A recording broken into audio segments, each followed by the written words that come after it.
Ermənistanda radikal qrupların qonşu dövlətin rəsmi rəmzinə qarşı hörmətsizliyi növbəti qalmaqala səbəb olub. Türkiyə bayrağının yandırılmasına həm Azərbaycan Xarici İşlər Nazirliyi, həm də Ermənistan rəhbəri tərəfindən reaksiya gecikməyib.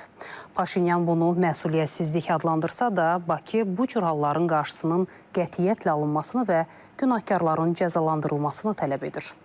Ekspertlərin fikrincə, illərdir davam edən soyqırım iddiaları indi erməni cəmiyyətinin özü üçün bir təzyiq vasitəsinə çevrilib. İndi həmin kadrları sizə təqdim edirik.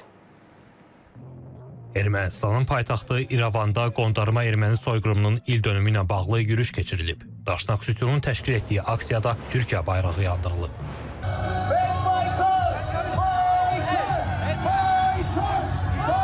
Hadisədən sonra Ermənistanın baş naziri Nikol Paşinyan bu hərəkəti qınayıb. Mətbuat katibi Nazeli Bağdasaryanın sözlərinə görə Paşinyan bu cür davranışı məsuliyyətsiz və yol verilməz hesab edib. Beynəlxalq səviyyədə tanınan, həmçinin qonşu dövlətin bayrağının yandırılması dövlət rəhbəri tərəfindən başqa cür qiymətləndirilə bilməz. Bu, açıq-aşkar təxribat və gərginliyi artıran davranışdır deyə Bağdasaryan bildirib.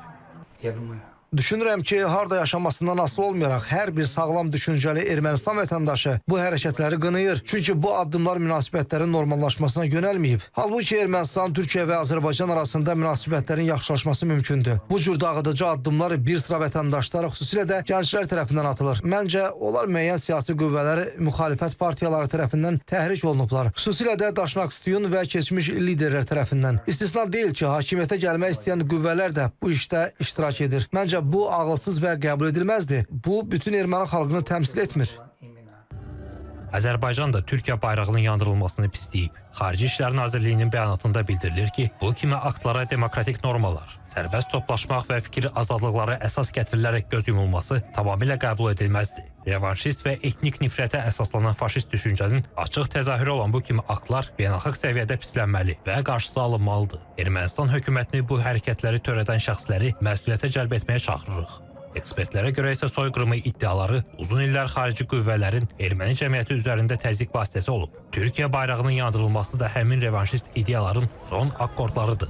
Qondarma soyqırımı faktoru uzun illərdən bəri erməni diasporunun və erməni diasporunu idarə edən qüvvələrin əlində faktiki olaraq bir alətə çevrilib və bu alətdəki geosiyasi xarakter daşımayıb. Lobbiçilik fəaliyyəti həyata keçiriblər, böyük vəsaitlər qazanıblar. İndiki şəraitdə isə bu faktorun üzərindən yenidən eyni siyasətin davam etdirilməsi əslində Ermənistan cəmiyyətinə təzyiq imkanlarının qorunub saxlanmasına, Ermənistan cəmiyyətinin idarə olunmasına xidmət edir.